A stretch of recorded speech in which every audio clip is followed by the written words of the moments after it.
Yes, students, welcome to the chemistry class number 112.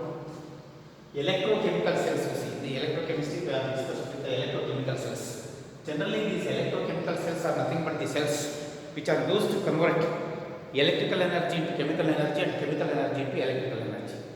Okay, that means redox reactions can be carried out by using electrical energy as well as chemical energy. So therefore, electrochemical cells are nothing but the devices in which we can convert electrical energy into chemical energy and chemical energy into electrical energy. And these electrochemical cells are of two types.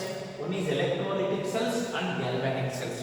Electrolytic cells and galvanic cells. So here, the electrolytic cells are nothing but the cells in which the electrical energy is converted into chemical energy. So these are the cells in which we can produce electricity by using electrical energy by applying an external source. So that means these are the cells in which that is electrical energy is converted into chemical energy. By applying an external voltage, we can convert that is we can produce the chemical energy. So therefore, these are the cells which are used to convert electrical energy into chemical energy. But galvanic cells are nothing but the cells which are used to convert chemical energy into electrical energy. So that means you see, that means electrical energy can be produced by the redox reactions, by the chemical energy, by redox reactions. Or here you see redox reactions are carried out by applying an external source of voltage. That is, redox reactions are carried out by applying an external voltage. Here, the redox reactions are that is electrical energy is produced by the redox reactions itself. So that is the difference between electrolytic cells and galvanic cells. And then that means you see here chemical energy is produced by an external source of energy. Yes, that is electrical energy is produced by redox reactions. That is the difference. So next here we see oxidation. Generally oxidation takes place at positive electrode. Hence it is anode, of course. That is, in the electrolytic cells, oxidation takes place at positive electrode. That is anode. But here we see oxidation takes place at negative electrode. This negative electrode is also taken to be anode. That is, oxidation takes place at positive electrode. In the electrolytic cells, oxidation takes place at positive electrode, hence it is called anode. But in the galvanic cells, oxidation takes place at negative electrode. Here also it is taken as anode. Next, reduction. General reduction at cathode in the electrolytic cells. Reduction takes place at negative electrode. In the negative electrode, the electrode in the that is in the electrolytic cells, negative electrode is taken to be cathode. That is, reduction takes place at negative electrode, which is called the cathode. But in the case of galvanic cells, you see, that is reduction takes place at positive electrode. So this positive electrode is taken to be cathode. That is, in the electrolytic cell, positive electrode is anode, negative electrode is cathode. But in galvanic cells, negative electrode is anode, positive electrode is okay. That is reverse. That is how we can classify. That means differentiate the electrolytic cells and galvanic cells. Normal electrolytic cells, oxidation takes place at anode, positive electrode. That is reduction takes place at negative electrode, which is cathode. Okay. But in case of galvanic cells, where we can produce electricity by using chemical reactions, oxidation takes place at negative electrode. As usual, that is negative electrode, which is called the anode. You see, but reduction takes place at positive electrode, which is taken to be cathode. That means you see, in the electrolytic cells, positive electrode is anode. Here, negative electrode is anode. In the electrolytic cells, reduction takes place at negative electrode, that is cathode. But the reduction takes place at positive electrode, that is called the cathode. That is, the signs will be different, you see. But both the that is in the case of electronic cells as well as galvanic cells, oxidation takes place at anode, reduction takes place at cathode, but signs will be different. Okay. So after that we see one more difference is that, so generally in the electronic cells, the electrons moves from cathode to anode. Moves from cathode to anode. Generally, the electrons move from cathode to anode. But in the case of your galvanic cells, you see, that is, electrons moves from anode to cathode. Anode to cathode. So these are the differences between the electrolytic cells and galvanic cells. Examples are, so electrolytic cells used in example, cells used in extraction of aluminum, magnesium, okay, copper, etc. Okay. So next, if we take the galvanic cells, examples are Daniel cell, Leclanche cell,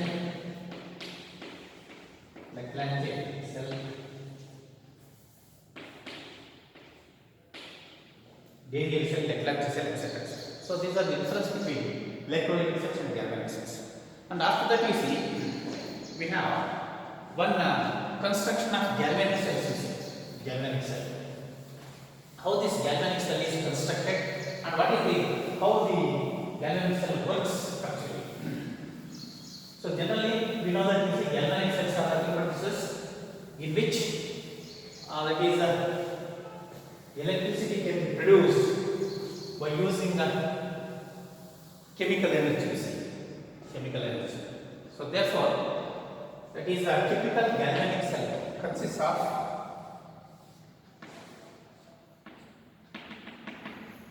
zinc rod, zinc sulfate.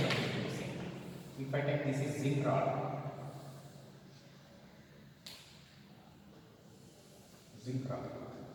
and one more is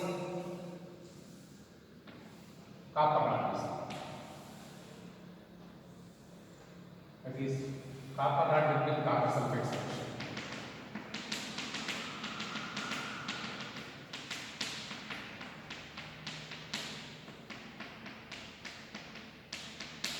Copper rod with copper sulfate. This is copper rod. This is copper sulfate solution. This is zinc rod. This is zinc sulfate solution.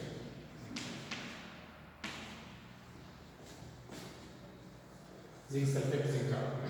So this is copper rod, zinc rod, and externally they are connected to a galvanometer. And these two solutions are interlinked by using a salt bridge, in which an agar solution of KCl or KMO3 is taken. This is called the salt bridge.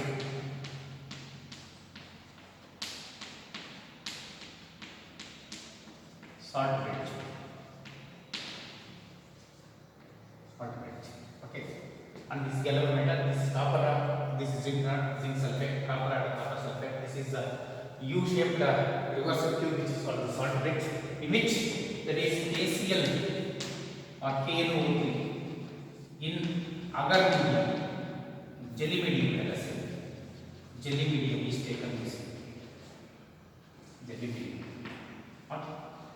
And this is a typical galvanic cell. Typical galvanic cell. Galvanic cell which is called the Daniel cell. Daniel cell consists of a zinc rod dipped in zinc sulfate solution and a copper rod dipped in copper sulfate solution. And these two rods are that is connected externally by a galvanometer. And these two solutions have been interlinked with a salt bridge, which is a U-shaped glass tube in which we are filled with KCl or KNO3 in jelly medium. And this salt bridge will prevent the that is a liquid junction potential. Liquid junction potential. Or it also avoids the accumulation of charges. Accumulation of charges.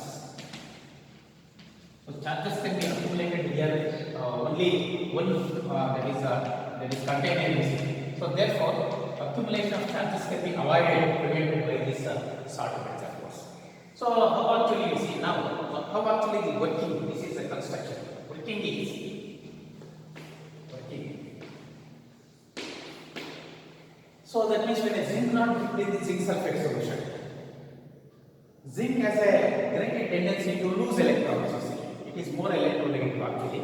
So therefore, zinc rod loses electrons on its surface, and some of the zinc ions enters into zinc ions, some of the zinc atoms enters into the solution as zinc ions, that is Zn2 plus ions, leaving the electrons on the surface of the zinc metal. So that means some of the zinc atoms from the zinc metal enters into the solution as zinc ions, leaving the negatively charged electrons on the zinc plate. So therefore, zinc plate becomes negatively charged and zinc ions are entered into the solution. So therefore, Zn. So because the zinc loses electrons, the oxidation takes place. That is Zn gives rise to Zn2 plus 2 electrons. That is oxidation. Oxidation. That is off-cell reaction. It is off-cell reaction. Oxidation, off-cell reaction.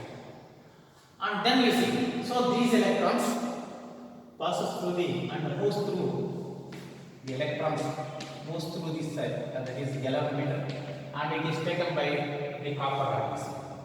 So after that you see in the copper has a great tendency to accept electrons.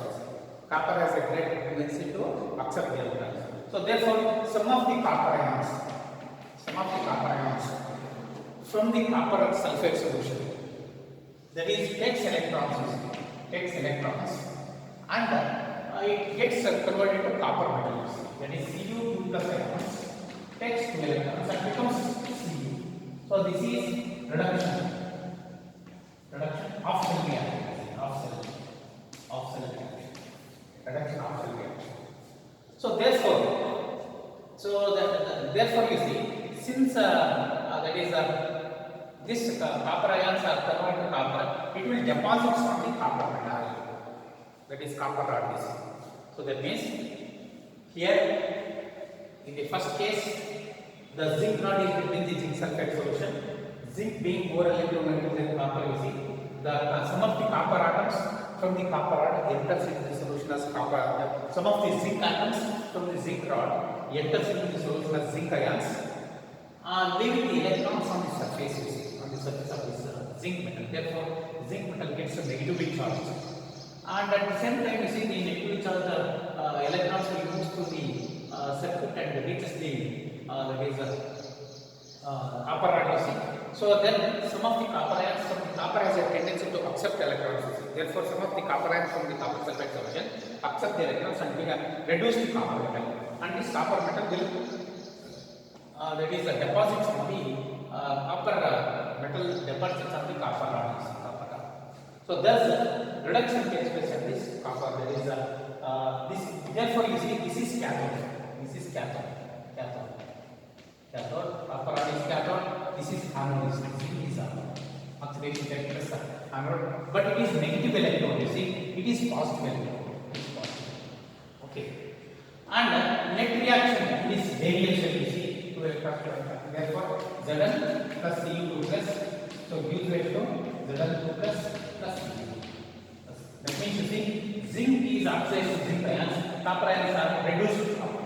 So that is how we write the equation.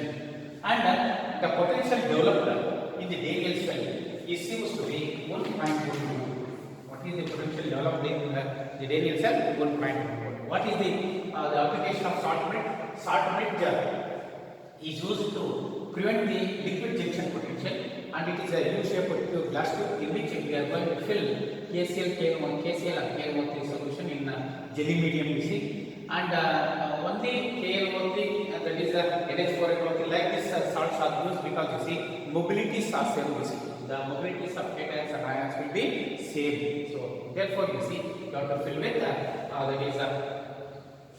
is KCl or KNO3 or NH4NO3 solution in the jelly medium or other mediums. And also this salt will that is prevents you see, prevents the accumulation of charges, accumulation of what? Charges. So that is how you can explain the working and structure of that is construction and working of Daniell cell, and the potential developed with the Daniell cell is found to be 1.1 volt. And generally we are going to represent this Daniell cell like this, you see, that is Zn2 plus salt plate, Cu2 plus Cu. So that means you see, this is solid, this is aqueous, this is aqueous, this is solid. That means you see, there is a difference between metal and metal ions will be by writing a vertical line. The vertical line indicates the separates the metal ions, and that is salt plate will separate the two solutions, you see, that is zinc ions and copper ions. Okay, that is double vertical line indicates the salt plate. Okay, and the two metals are present at their extreme ends, you see. This is zinc in this end, this is another end, you see, copper. And generally negative electrode is taken to be on the left hand side, and positive electrode is taken on the right hand side. So that is negative electrode is nothing but your anode zinc, you see, it is on the left hand side, and positive electrode on the right hand side. So left hand side electrode is called the anode, right hand side electrode is called the cathode. So therefore you see, electromotive force developed, that is EMF electromotive force developed in this cell is equal to, so that is E, that is right hand electrode, that is E right hand electrode, that is anode, right hand electrode is cathode, and left hand electrode is what? Anode. So therefore your E right hand electrode minus E naught of left hand electrode. So therefore E naught of Zn, E naught of S minus E naught of negative electrodes. So that is E naught of copper minus E naught of what? Zinc you have to take. Okay.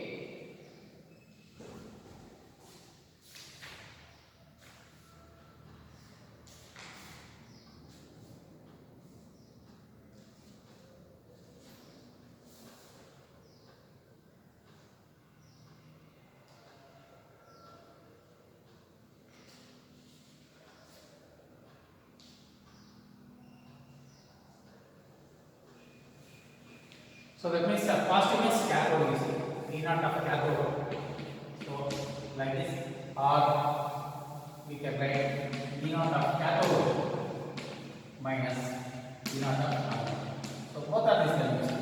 We can write electromotive force or the potential developed in the Daniell cell is equal to E naught of, that is the electrode potential of the right hand electrode minus electrode potential of the left hand electrode. That is positive electrode minus negative electrode, or cathode minus anode, or E naught of Cu minus E naught of zinc. You see, cathode is your copper, you see, cathode is copper, and that is anode is what? Zinc. So that is how we can calculate the electromotive force also. Electromotive force. So this is how we can construct and measure the electrode